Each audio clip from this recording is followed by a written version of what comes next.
Can the economic and security situation of a country affect the mental health of a people to the point where there is widespread mental illness? My guest provides us some insight on why we are focusing on mental health, mental well-being, and mental illness. This week, a man climbed a mast at the ASO radio office in Abuja and threatened to commit suicide if a few government policies which he outlined are not addressed. Now, this story threw up so many questions, which we will be addressing in our Focus on the FCT, right after we're done with the update on major stories from Nigeria's seat of power in our Abuja wrap. It's a packed episode this week. This is Dateline Abuja.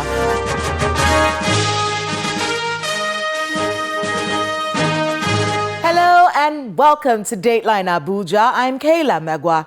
Let's get to it. What happened this week in Nigeria's presidency? Let's find out together on our Abuja wrap. President Tinubu has announced plans to create a federal ministry of livestock development, which is to help boost agricultural productivity, enhance export opportunities, and stimulate economic growth. The president disclosed this while inaugurating the Presidential Committee on Livestock Reforms at the Council Chamber in the State House. The committee, which is to be chaired by the president with former chairman of the Independent National Electoral Commission, Professor Atahiru Jega, serving as deputy chairman of the committee, is expected to propose recommendations aimed at fostering a peaceful coexistence between herders and farmers while ensuring the security and economic well-being of all Nigerians. In a situation that is very confusing, I must mention here that I've discussed a number of occasions with the governors the need to see this opportunity, seize it, let's run with it. From here, are we, at this junction, are we appeal to remove every taint of partisan politics from it? We've identified the model for livestock management. It is done in other countries, in other climes, successfully promoted. It created great economy and empowerment for ordinary people. Traditional livestock system must be reformed to add significant and sustainable value to Nigerian socio-economic growth and development. This presents a unique opportunity also to delineate and establish a separate ministry called the Ministry of Livestock Development.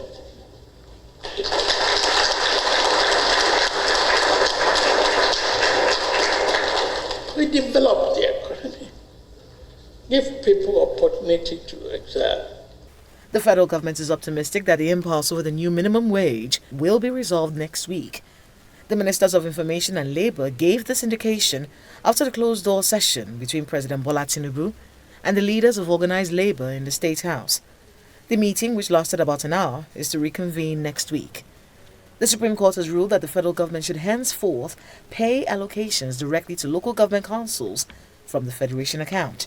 Delivering judgment in the suit instituted by the Attorney General of the Federation, a 7-member panel of judges held that state governments have continued to abuse their powers by retaining and using the funds meant for local government areas. The Apex Court also ordered the federal government to withhold allocations to local governments governed by unelected officials appointed by the governor. Justice Emmanuel Agim, who read the lead judgment, said states are mandated to ensure that their local government councils are democratically elected, and that governors cannot use their powers to dissolve democratically elected local government councils. A heated exchange occurred in the House of Representatives between the Minister of Women Affairs, Uju Kennedy Ohaneye, and the chair of the House Committee on Women Affairs during the week. The minister was summoned to address concerns about the ministry's spending, including the debt owed contractors totaling 1.5 billion naira. The committee chairman, Khalifat Ogbara, visibly upset with the minister's attitude, adjourned the meeting indefinitely. I don't want this kind of allegations. Please let her finish. I am not scared to anybody. I don't want it. She should withdraw that statement about me. Off your mic. here. I cannot be accused that I keep quiet. We are only asking you to account for the monies that was paid to you. And you are speaking about monies that was released. We are all aware that the only item that was not released is that single item. That 10 billion, over 10 billion item. We are all aware. We don't want anybody to come here to play on our intelligence. We are only concerned about these poor Nigerians, that their monies are being withheld, that are being misappropriated to pay some other contractors for other projects that were not appropriated for. This sitting is hereby adjourned sine die. Thank you very much. What a week we've had. Our focus on the FCT takes a look at one event that made a lot of us ponder. A man, 24-year-old Shuaibu Alhaji Yushau, tried to kill himself this week. A sort of protest suicide. He threatened to perform it by jumping off the broadband mast located at Aso Radio in the Katampe area of Abuja. And we had conversations with psychiatrists and the police on what has happened to this man, what our laws say about the situation, and what dangers could be ahead. Please watch this.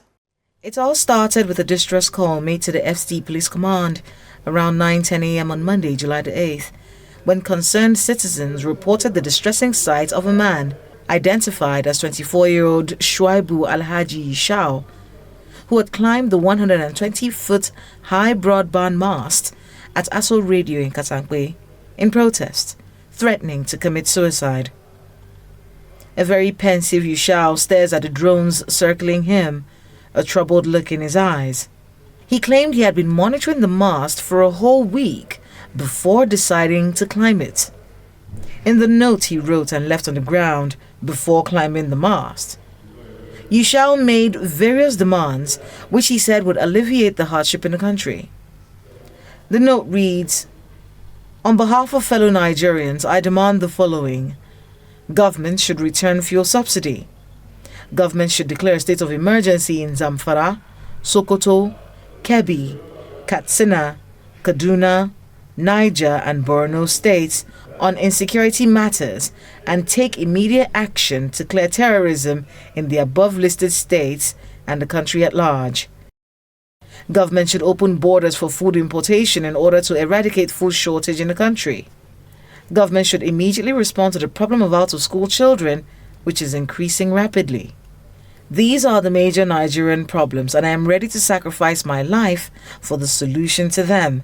I'm calling for fellow Nigerians to join me on this riot." We do not want to lose your life. We don't want you to lose your life. We don't want to lose you.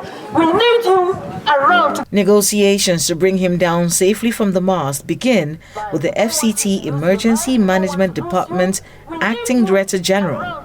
He's not well educated. If he was aware of where to go to, he wouldn't have gone to this extent. We have different departments, ministries that he would have gone to. He would have gone to social development. He have gone to the Ministry of Humanitarian. He have come to FCT Emergency Department. He have gone to the security agencies to cry out. The persuasion works, and Yushau is brought down safely from the mast. He speaks to the media afterwards. I can try all my best and I can sacrifice my life to see that people in my country are free from these problems. A day after the channel's television studios, during the Sunrise Daily Show, a conversation between the FCT police force and a psychiatrist is had in a bid to get more clarity on the attempted suicide and its wider ramifications. For example, how did he gain access to critical infrastructure supposed to be manned by the NSCDC? And where is the attempted suicide victim now?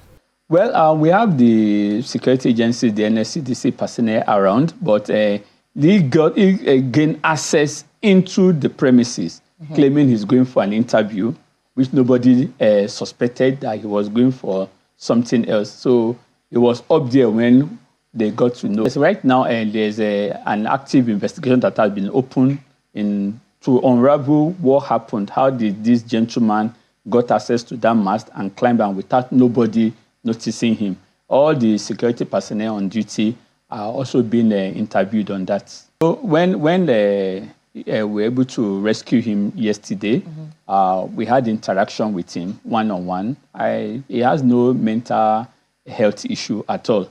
He was answering all our questions properly. But what he tried to make us understood that yesterday is that he wants to let the government know what the generality we get that. Where is he right now? Presently, he's with the police. Because if you look at the note he put there, he said if he dies, that signifies that he could even jump down from there. So now the police will have to take him into custody, conduct their interview, while the Social Development Secretariat of the FCT are also on him to get every medical assistance he will need. So presently, he's with the police, and the Social Development Secretariat of the FCT have also gone to the police station to ensuring that they also carry out their medical check on him.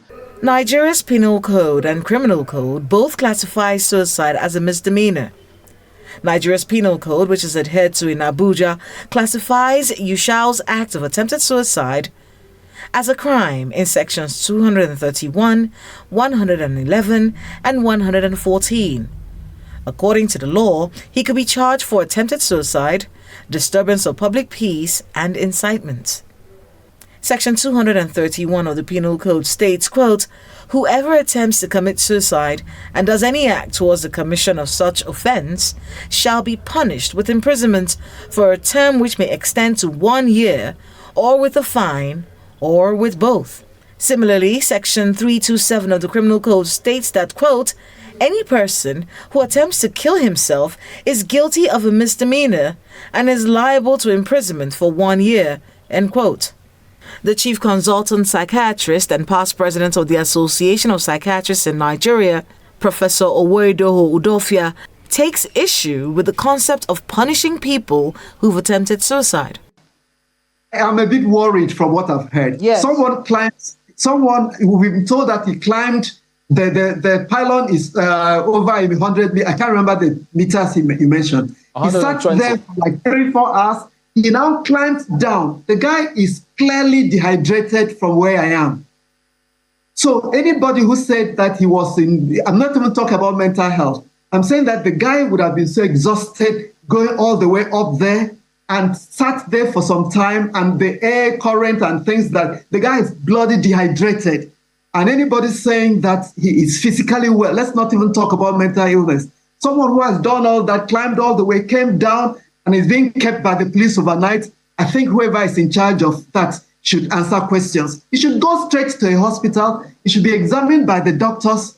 The guy is in no physical state for any of these things we are doing. It's so unfair that such a person, so people who have never gone to medical school are saying that he's healthy and is being kept in the police. Maybe I should ask. The police has told us recently that any person in an emergency situation, the first thing is to see a doctor. They even tell us that if you are shot or someone comes to your hospital bleeding and whatever, first thing is to make sure he's well. Then you report to the police. This is not what has happened in the FCT. Whether they're having penal code or whatever code, a person who has climbed that length of that height, sat there under the sun and the wind, came down, has no place to go to the police station. The first thing is he goes to the hospital, he's rehydrated, he's resuscitated. Well, I heard you use the word resuscitation and I smiled. So that's my point. He needs to be seen to be physically well, and the police station is not a place for him to go now. The attempted suicide victim, Shuaibu Alhaji Yushal, has been sent to the Social Development Secretariat for mental assessment and evaluation. If found to be mentally stable, he'll be charged for attempted suicide, disturbance of public peace, and incitement. The FCT Police Command is urging residents of the nation's capital to be law-abiding while pushing for their voices to be heard, stating that they will not be stampeded into allowing the breakdown of law and order. Quite a story. My guest on the program is an astute psychiatrist with interests in general adult psychiatry, geriatric psychiatry, gerontology, and public policy. He studied medicine at the prestigious University of Lagos and holds a fellowship in psychiatry from the National Postgraduate Medical College of Nigeria. Dr. Olusegun Soyombo is today a consultant psychiatrist at the National Hospital in Abuja.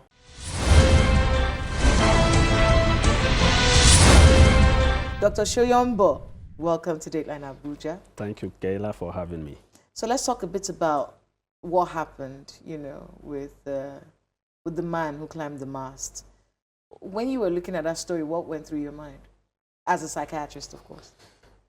Of course, it's always a sad event to see someone get to the point where they feel so despondent, so hopeless, and they feel like there's nothing else to do other than to take their own lives. But every time those events happen, it brings up quite a number of issues. Number one, do people know when they begin to face these difficulties? Do they know where to turn to get help? And then what's the role of the larger society? What's the role of the media? Because the media has a big role to play. For example, the description of what that man did was awash in the media, and that's not the way to report those events. We like to keep them low with as little details as possible because of what is called the suicide contagion. People who will hear what one person did and then try to do it. So a very big responsibility also falls on the media. But I mean, always a saddening thing to hear. Now, this conversation, at the risk of suicide contagion, has brought to our minds the issues we're facing in this country. Mostly because, we saw that he had demands and they had to do with national issues, the economy and security. Are we at a risk of people's mental health being damaged to where they're now having to deal with mental illness as a result of the economic situation or the security situation in the country? Are we there yet? There is clear evidence that economic hardship can push people to the point of despondency. However, again, we are millions in the country and we are all faced with the same hardship, but not everybody will get to that point, if you know what I mean. So there are different things that push. What will push Mr. A over the edge might be different for what will push Mr. B over the edge. Once you say mental health, people start to think about what we call madness or you're crazy, and then the stigma on that prevents many people from even coming out or even having conversations about it. With everything that's going on in the country, what do you see in the practice in Nigeria? Of course, we are aware there aren't enough of you. There aren't enough psychiatrists in this country. I don't think we're up to 300 in this entire country. And then in Abuja, I think you're about 20. Sure, thereabouts. So if we're looking at those numbers, have more people been coming out to talk about, look, I'm going through this, I'm feeling this way, what do I do about it? Are you seeing an increase in that these days? First, you talked about stigma. We must combat the stigma. Stigma is a reason why people do not come out, why people do not want to seek for help, including legal stigma, where we've said suicide or an attempted suicide is a criminal offense. So even when somebody tries to harm himself and fortunately doesn't end his life in that manner, then the people who should get him help are afraid, because the next thing is that police may be charging him for an attempted suicide, which is a criminal offense. So that's one big stigma that people are faced with, because people must come out for them to be able to get helped. That is one. Number two is the societal depiction of mental illness. Just look at our Nollywood. If somebody is ill in Nollywood, it means he's wearing rags and tying things on his body. That represents just about 1% of cases.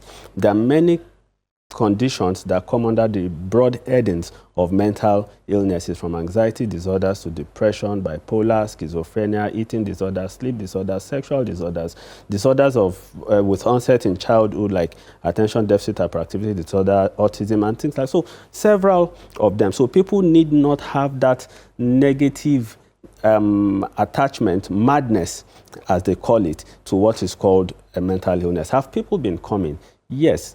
Awareness is more. A lot more people know that they can come and speak about their mental health issues and get help. And a lot of people are getting treated for several conditions, including substance use disorders. The treatment gap remains unacceptably high. What is treatment gap? It is that the number of people who have mental illnesses who should have treatment, who have no access to treatment, either because they do not know.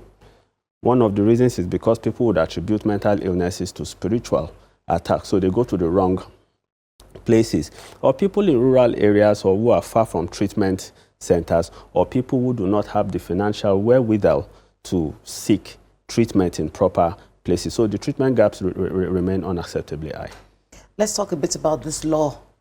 Both the penal code and the criminal code, they both criminalize attempted suicide. And what you're basically telling, at least from a layman's perspective, what you're basically telling people is, if you're going to off yourself, make sure you do it. Because if you don't, you'll be arrested, charged, and if you're found culpable, which means that if they can ascertain that you don't have a mental illness, and you don't have control over that. We don't have control over that. So if they can ascertain that you don't have an actual mental illness, you're going to jail. So you know what that tells me and tells a lot of lay people is, if you're going to off yourself, might as well make sure you do it or you're going to prison. Sadly, what kind of advocacy? We've heard you and other psychologists and psychiatrists as well, knock this law. But what kind of advocacy is going on to change it if you're saying based on the practice, it's unacceptable that this exists? Well, there's a lot going on, but we'll celebrate our baby steps. One, we got the Lunacy Act repealed, and we finally had a new mental health law that is a lot more humane and factors in the rights of people with mental illnesses. You know that the process of changing laws are not quite easy. There are other people who have other thoughts and other belief systems, and those are the things that we are up against. But there's a lot of advocacy going on. There's a lot of collaboration, Association of Psychiatrists in Nigeria, psychologists, psychiatric nurses, a lot of community people and interested stakeholders who have come into the fray, and we believe that someday soon we'll achieve that. It wasn't only in Nigeria that it was like that. It was like that even in the developed world until they changed some of their laws, and then a few other countries, including ours, they're lagging behind, but hopefully we'll catch up soon. So there's a lot of people who have fallen below the poverty line as a result of a lot of things going on in our economy. Absolutely. And of course the insecurity as well. It's making a lot of people, and I can imagine that would affect the mental health of a lot of people. How can the Nigerian navigate the situations we find ourselves in, knowing that things are hard, but you have to stay healthy? What should they be doing to protect themselves? We all must act more responsibly. First instance, the person should not even insist on seeing a psychiatrist. Just go and see a doctor. Let there be that first aid. Let there be that first level intervention. The doctor will always point that person in the right direction of where to go. And if the person doesn't even have access to a doctor, just talk to someone in your community. Just talk to a responsible person over you. Can be your spiritual oversight, can be your dad, can be your mom. Just let somebody know how low you are feeling so that they can help you. You can't talk about suicide without talking about depression. And depression is an illness that makes people not want to do anything. So the depressed person who knows that he needs help and should go to XYZ for help, but just cannot muzzle the willpower to go for help. But if you had spoken with somebody in the house, that person can hold him by hand and say, let's go get help together. Well, thank you so much, Doctor, for being with us on Dateline Abuja. And good luck with all the work that you do. Thank you very much. Good luck to you too.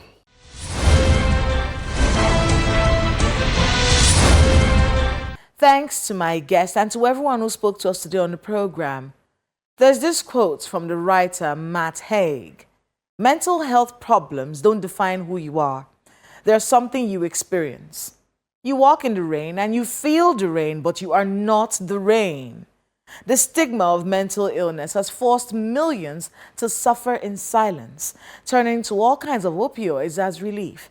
As a people, we need to open up these spaces and continue to push conversations in all spheres of life on the need to protect our mental health, especially given the times we're experiencing in Nigeria. If you need someone to talk to and you are in the FCT, go to the hospital. They are mandated to care for your physical and mental health. If they don't, let us know using the social media handles showing right now on your screens. Thank you so much for watching. I'm Kayla Magwa. See you next time.